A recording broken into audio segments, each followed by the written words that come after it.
Eccles was sentenced to death. Jesse Misskelley Jr. to life imprisonment plus 2 20-year sentences, and Jason Baldwin to life imprisonment.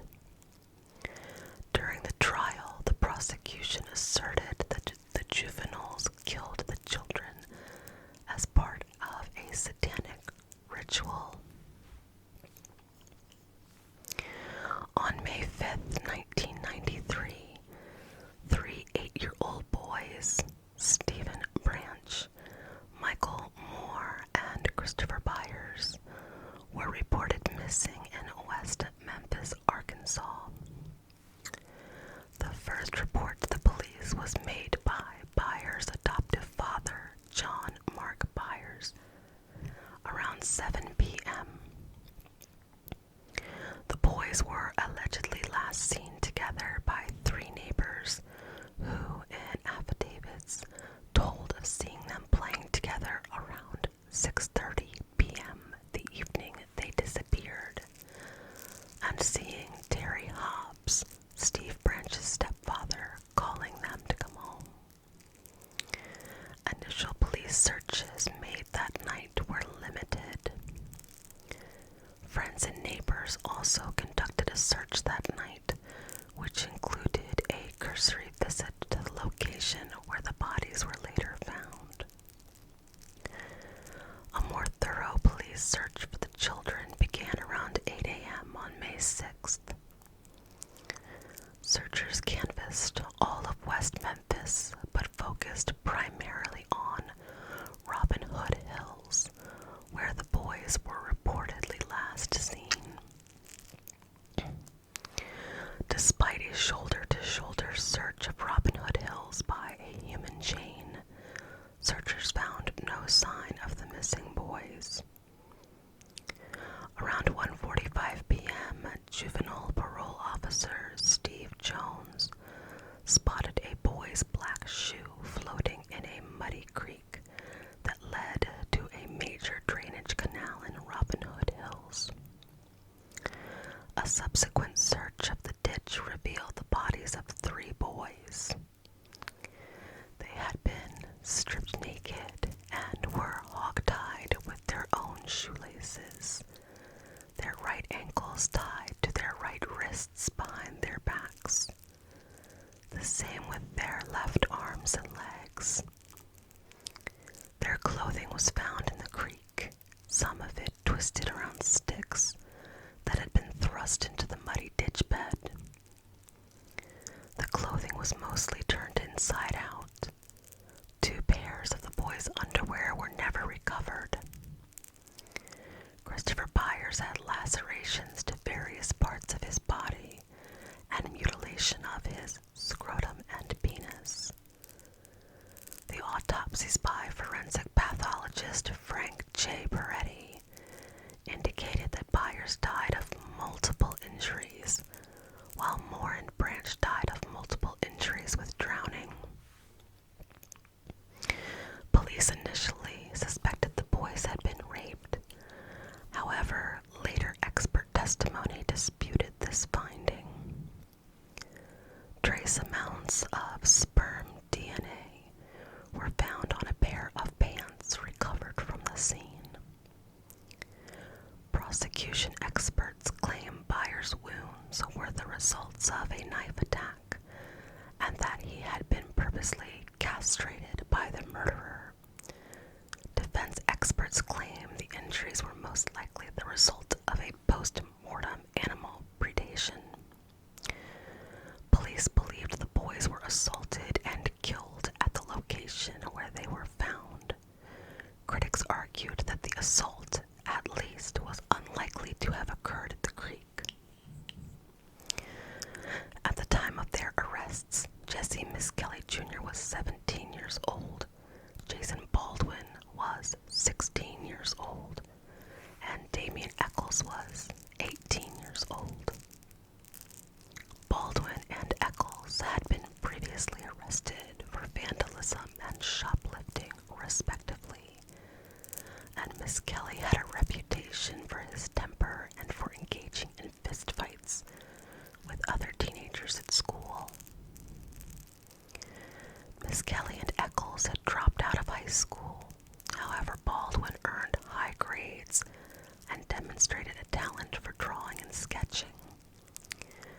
was encouraged by one of his teachers to study graphic design in college.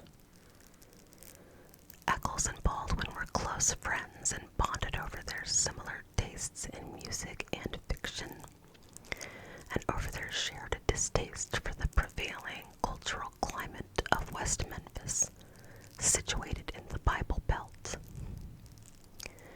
Eccles and Baldwin were acquainted with Miss Kelly from school, but were not close friends with him.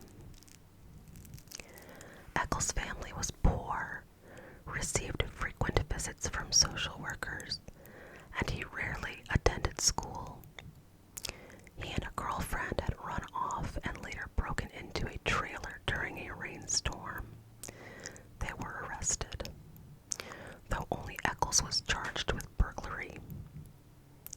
Eccles spent several months in a mental institution in Arkansas, and afterward received full disability status from the Social Security Administration. During Eccles' trial, Dr. George W. Woods testified for the defense that Eccles suffered from serious mental illness, auditory and visual hallucinations, disordered thought processes, substantial lack of insight, and chronic incapacitating mood swings. At his death penalty sentencing hearing, Eccles' psychologist reported that months before the murders, Eccles had claimed that he obtained superpowers by drinking human blood. At the time of his arrest, Eccles was working part-time with a roofing company and expecting a child with his girlfriend. Early in the investigation, the West Memphis Police Department briefly regarded 2 West Memphis teenagers as suspects. Chris Morgan and Brian Holland, both with drug offense histories, had abruptly departed for Oceanside, California, 4 days after the bodies were discovered. Morgan was presumed to be at least casually familiar with all 3 murdered boys, having previously driven an ice cream truck route in their neighborhood. Arrested in Oceanside on May 17, 1993, Morgan and Holland both took polygraph exams administered by California police. Examiners reported that both men's charts indicated deception when they denied involvement in the murders. During subsequent questioning, Morgan claimed a long history of drug and alcohol use, along with blackouts and memory lapses. He claimed that he might have killed the victims, but quickly recanted this part of his statement. California police sent blood and urine samples from Morgan and Holland to the West Memphis Police Department, but there is no indication that they investigated Morgan or Holland as suspects following their arrest in California. The relevance of Morgan's recanted statement would later be debated in trial, but was eventually barred from admission as evidence. Police officers James Sudbury and Steve Jones felt that the crime had cult overtones and that Damien Eccles might be a suspect because he had an interest in occultism. And Jones felt Eccles was capable of murdering children. The police interviewed Eccles on May 7th, 2 days after the bodies were discovered. During a polygraph examination, he denied any involvement. The polygraph examiner claimed that Eccles' chart indicated deception. On May 9th, during a formal interview by Detective Bryn Ridge, Eccles mentioned that one of the victims had wounds to the genitals. Law enforcement viewed this knowledge as incriminating.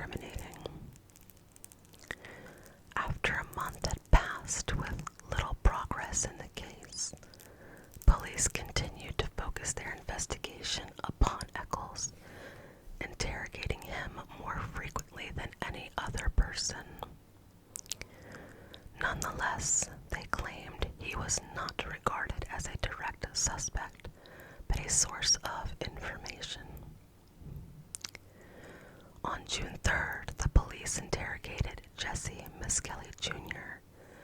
Despite his reported IQ of 72, categorizing him as borderline intellectual functioning, and his status as a minor. Miskelly was questioned alone. His parents were not present during the interrogation. Miskelly's father gave permission for Miskelly to go with police, but did not explicitly give permission for his son to be questioned or interrogated. Miskelly was questioned for roughly 12 hours. Only 2 segments totaling 46 minutes were recorded. Miskelly quickly recanted his confession, citing intimidation, coercion, fatigue, and veiled threats from police. Miskelly specifically said he was scared of the police during this confession. Though he was informed of his Miranda rights, Miskelly later claimed he did not fully understand them. In 1996, the Arkansas Supreme Court ruled that Miskelly's confession was voluntary and that he did, in fact, understand the Miranda warning and its consequences. Portions of Miskelly's statements to the police were leaked to the press. Pardon the asshole gunning it down my road.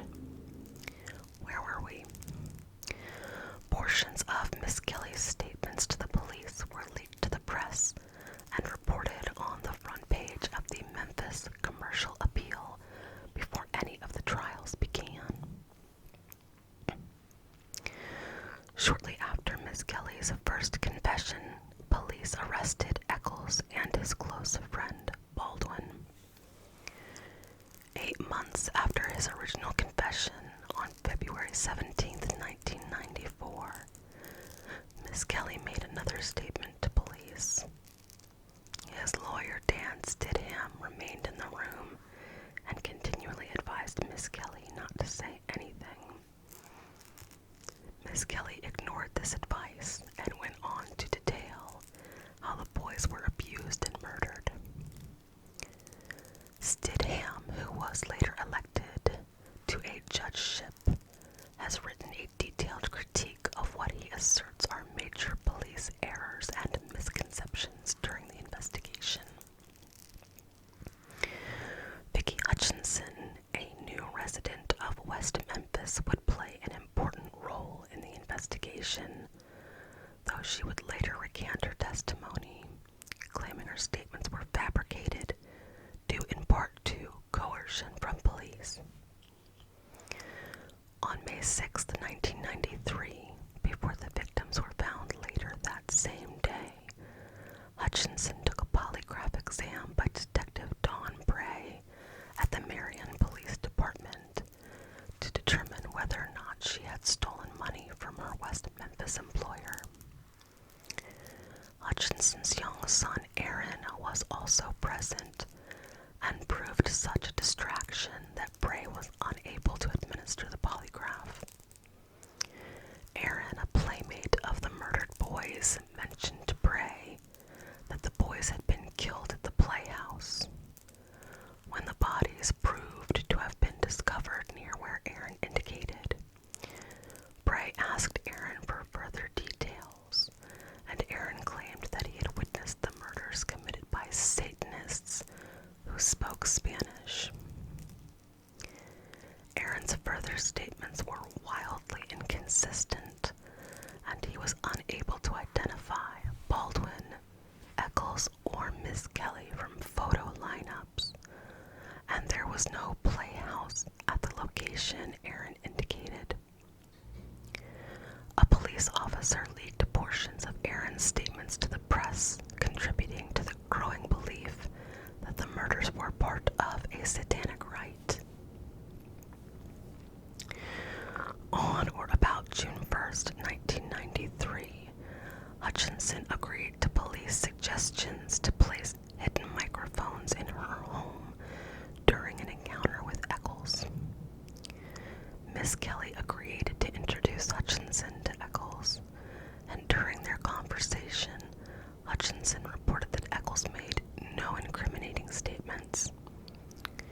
Police said the recording was inaudible, but Hutchinson claimed the recording was audible. On June 2nd of 1993, Hutchinson told police that about 2 weeks after the murders were committed, she, Eccles, and Miss Kelly attended a Wiccan meeting in Terrell, Arkansas. Hutchinson claimed that at the Wiccan meeting, a drunken Eccles openly bragged about killing the 3 boys. Miss Kelly was first questioned on June 3rd, 1993, a day after Hutchinson's purported confession. Hutchinson was unable to recall the Wiccan meeting location and did not name any other participants in the meeting. Hutchinson was never charged with theft. She claimed she had implicated Eccles and Miss Kelly to avoid facing criminal charges and to obtain a reward for the discovery of the murderers. Miss Kelly was tried separately, and Eccles and Baldwin were tried together in 1994. Under the Bruton rule, Miss Kelly's confession could not be admitted against his co-defendants, thus he was tried separately. All 3 defendants pleaded not guilty. During Miss Kelly's trial, Richard Loveshy, an expert on false confessions and police coercion, and professor of sociology at UC Berkeley, testified the brief recording of Miss Kelly's interrogation was a classic example of police coercion. Critics have also stated that Miss Kelly's various confessions were in many respects inconsistent with each other, as well as the particulars of the crime scene and murder victims, including, for example, an admission that Miss Kelly watched Damien Eccles rape one of the boys. Police had initially suspected that the victims had been raped because their anuses were dilated. However, there was no forensic evidence indicating that the murdered boys had been raped. Dilation of the anus is a normal post-mortem condition.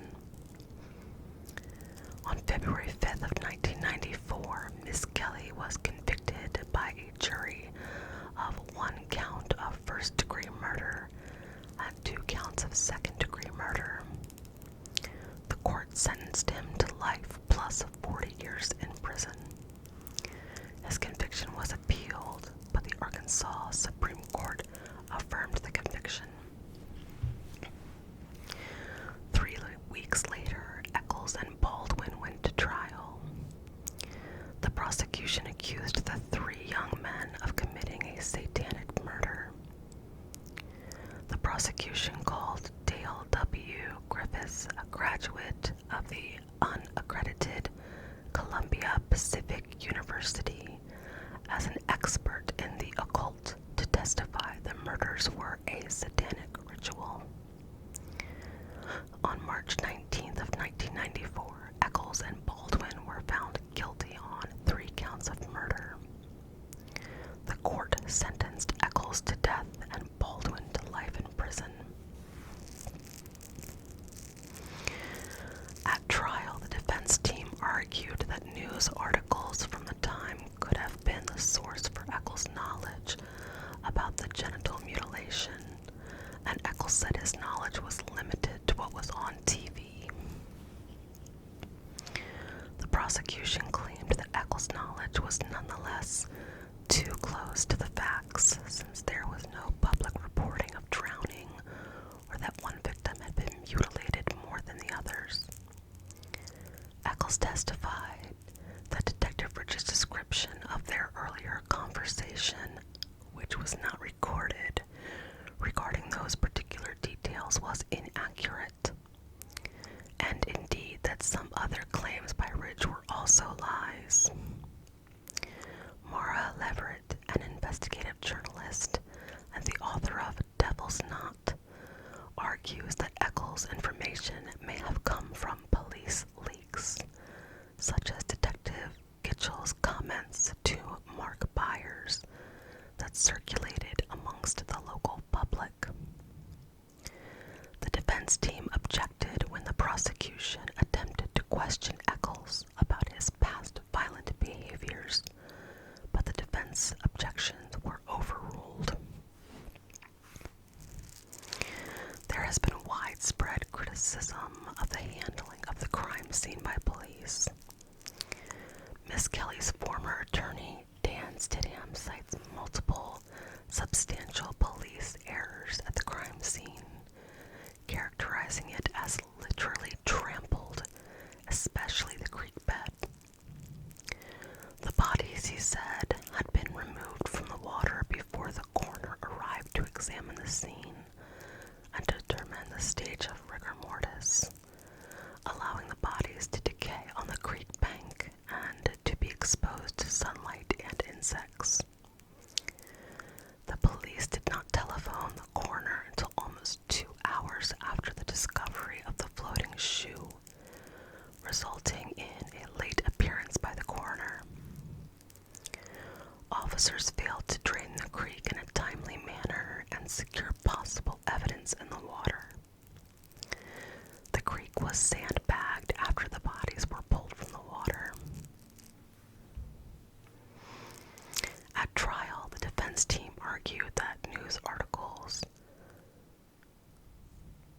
I am so sorry, folks. I am very tired. It's been a very long day. Here we go. Stidham has called the coroner's investigation extremely substandard. There was a small amount of blood found at the scene that was never tested.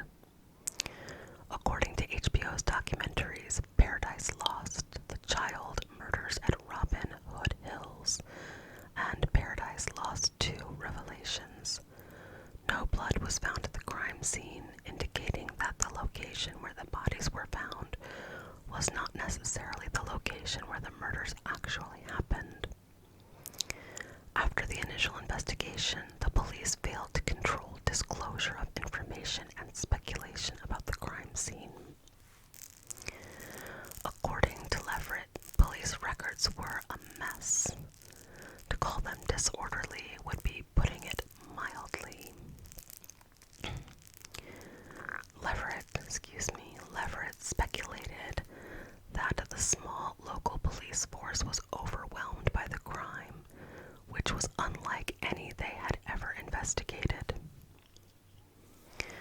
Police refused an unsolicited offer of aid and consultation from the violent crimes experts of the Arkansas State Police, and critics suggested this was due to the West Memphis Police Department's being under investigation by the Arkansas State Police for suspected theft from the Crichton County Drug Task Force.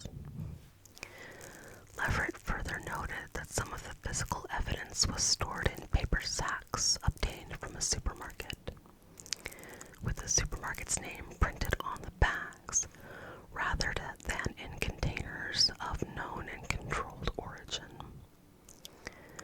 When police speculated about the assailant, the juvenile probation officer assisting at the scene of the murders speculated that Eccles was capable of committing the murders, stating it looks like Damien Eccles finally killed someone. Brent Turvey, a forensic scientist and criminal profiler, stated in the film Paradise Lost 2 that human bite marks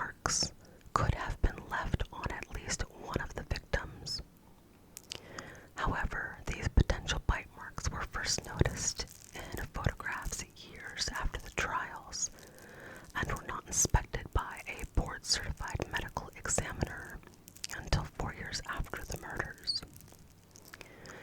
The defense's expert testified that the mark in question was not an adult bite mark, while the experts put on by the state concluded there was no bite mark at all. The state's experts had examined the actual bodies for any marks, and others conducted expert photo analysis of injuries. Upon further examination, it was concluded that if these marks were bite marks, they did not match the teeth of any of the 3 murderers.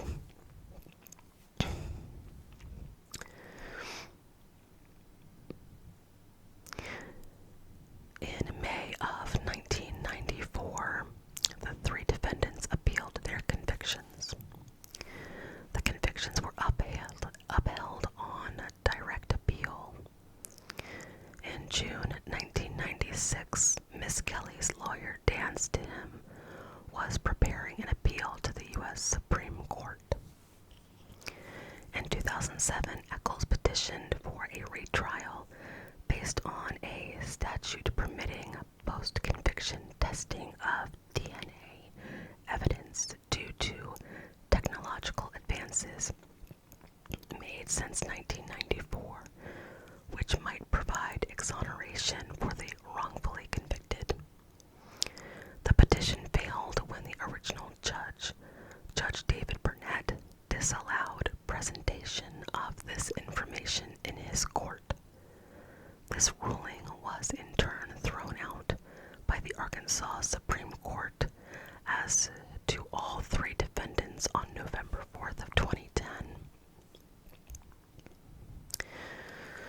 John Mark Byers, the adoptive father of victim Christopher Byers, gave a knife to cameraman Doug Cooper, who was working with the documentary makers Joe Berlinger and Bruce Sinofsky while filming the first Paradise Lost feature. The knife was a folding hunting knife manufactured by Kershaw.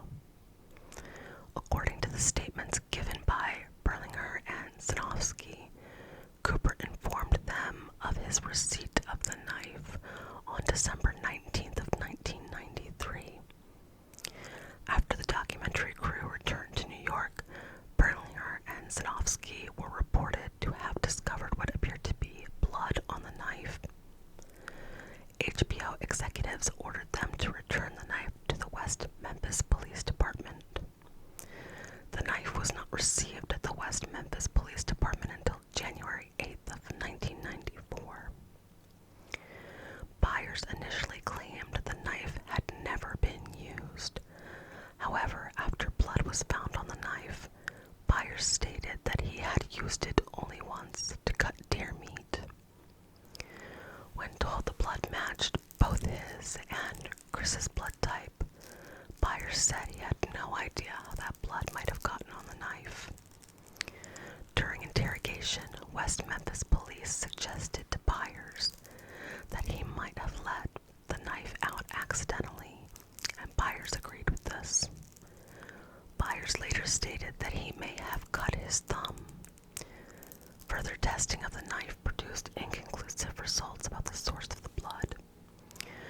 Uncertainty remained due to the small amount of blood, and because both John Mark Byers and Chris Byers had the same HLA-DQA genotype. Byers agreed to and passed a polygraph test about the murders during the filming of Paradise Lost 2, but the documentary indicated that Byers was under the influence of several psychoactive prescription medications that could have affected the test results. Following their convictions, Eccles, Miss Kelly, and Baldwin submitted imprints of their teeth. These were compared to the alleged bite marks on Stevie Branch's forehead that had not been mentioned in the original autopsy or trial. matches were found. John Mark Byers had his teeth removed in 1997 after the first trial, before an imprint could be made. He stated reasons for the removal are apparently contradictory. He claimed both that the seizure medication he was taking caused periodontal disease, and that he planned the removal because of other kinds of dental problems which had troubled him for years.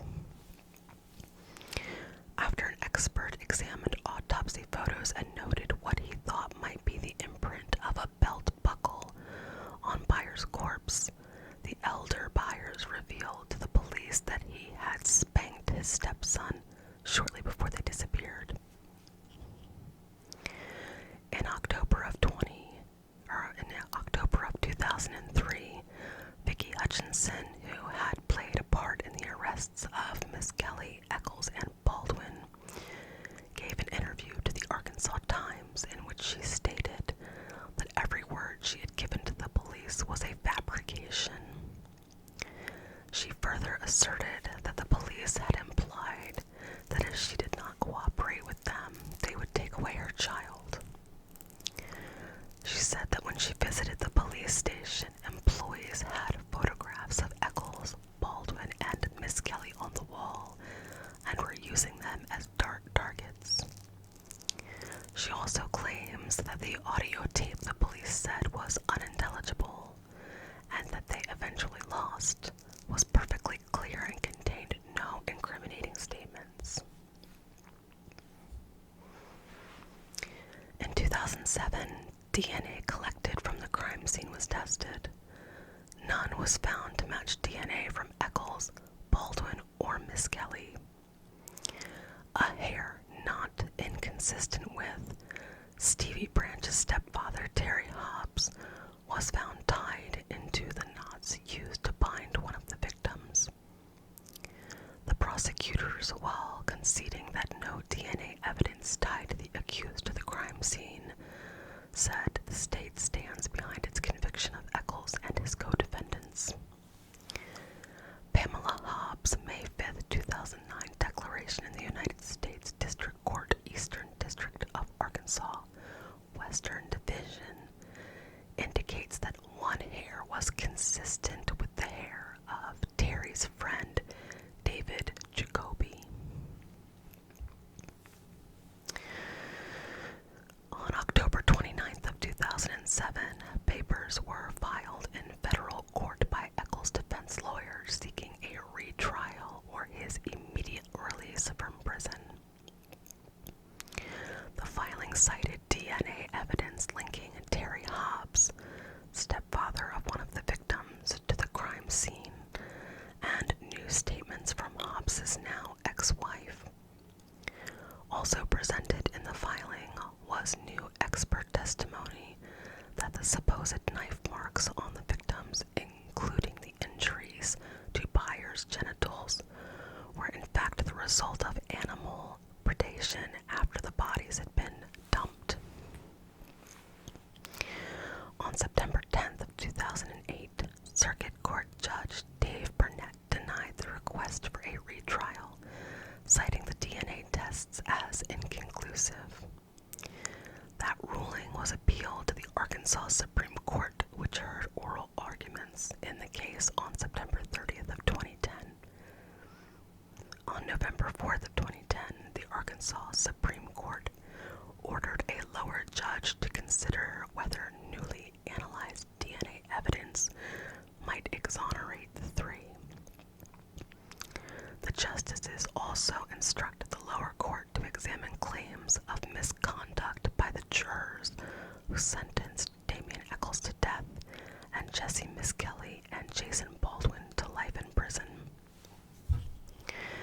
In early December of 2010, David Burnett was elected to the Arkansas State Senate, and Circuit Court Judge David Lacer was selected to replace David Burnett and preside in the evidentiary hearings mandated by the successful appeal. After weeks of negotiations, on August 19th, 2011, Eccles, Baldwin, and Miss Kelly were released from prison as part of a plea deal, making the hearings ordered by the Arkansas Supreme Court unnecessary. The three entered into Alfred plea deals. Stephen Braga, an attorney with Ropes and Gray, who took up Eccles' defense on a pro bono basis beginning in 2009, negotiated the plea agreement with prosecutors. Under the deal, Judge David Laser vacated the previous convictions, including the capital murder convictions for Eccles and Baldwin, and ordered a new trial. Each man then entered an Alfred plea to lesser charges of first and second degree murder, while verbally stating their innocence. Judge Laser then sentenced them to time served, a total of 18 years and 78 days, and they were each given a suspended imposition of sentence for 10 years. If they reoffend, they can be sent back to prison for 21 years.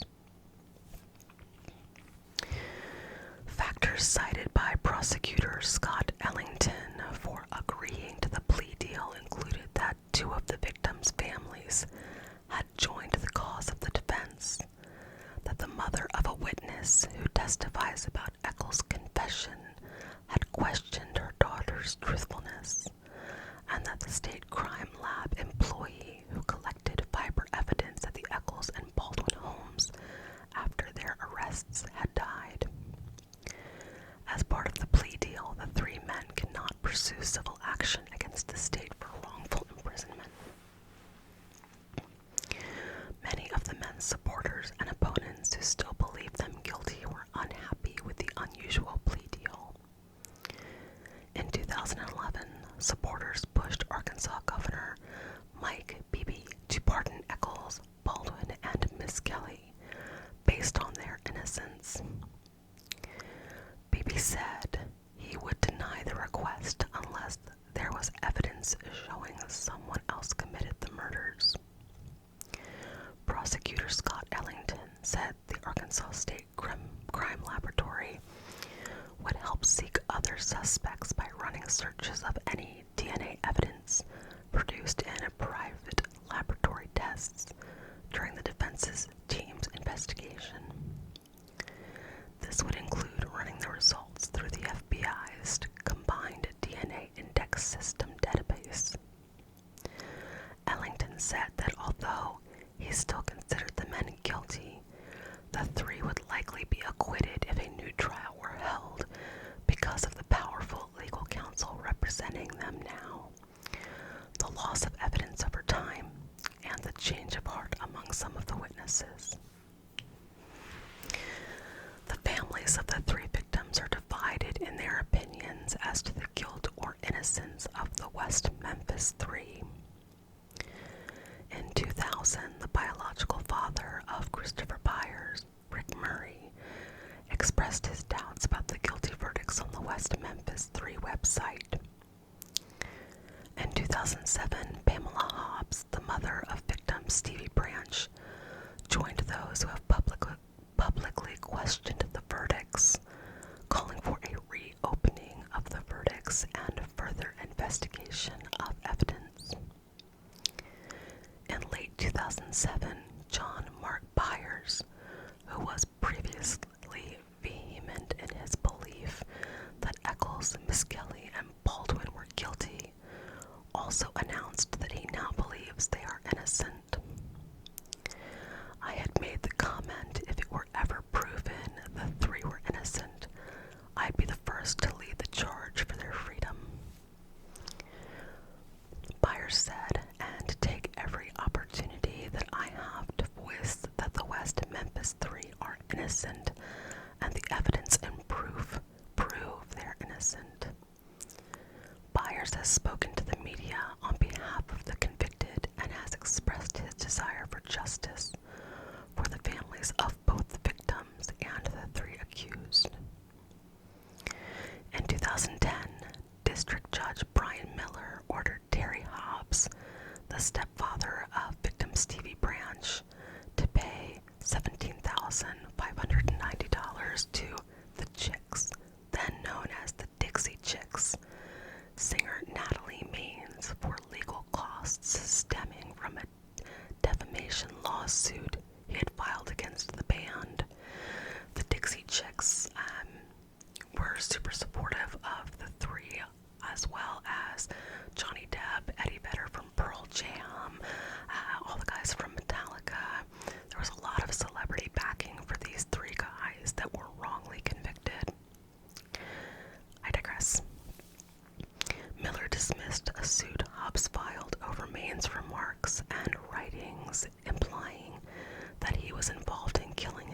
stepson. The judge said Hobbs had chosen to involve himself in public discussion over whether the convictions were just. John Douglas, a former longtime FBI agent and current criminal profiler, said that the murders were more indicative of a single murderer intent on degrading and punishing the victims than a trio of unsophisticated teenagers. Douglas believed that the perpetrator had a violent history and was familiar with the victims and with local geography. Douglas served as FBI Unit Chief of the Investigative Support Unit of the National Center for the Analysis of Violent Crime for 25 years. He stated in his report for Eccles' legal team that there was no evidence the murders were linked to satanic rituals and that post-mortem animal predation could explain the alleged knife injuries. He said the victims had died from a combination of blunt force trauma and drowning in a crime which he believed was driven by personal cause. This was a tough case, and I remember as a teenager, I guess I was in middle school, I wasn't a teenager yet, seeing the Paradise Lost documentary on HBO and being blown away by the witch hunt that essentially convicted these three guys of murdering these kids. They listened to heavy metal music. They dressed in all black. Damien Eccles' interest in the occult. They weren't Satanists, and these poor kids got pegged for something they didn't do based on what they looked like and their taste in music. So thankfully we've come a long way as people since then about not really judging a book by its cover, and DNA evidence has also come a long way as well. But these three kids didn't do this. More than likely it was a family member of one of the boys. And I don't really know. Chris Byers' stepfather was really strange, and he seemed suspicious, but so did Stevie Branch's stepdad. So I guess we'll never really know, but the West Memphis 3 were released on their Alford plea, which is also really fucked up that you have to admit to something you didn't do to get out of jail.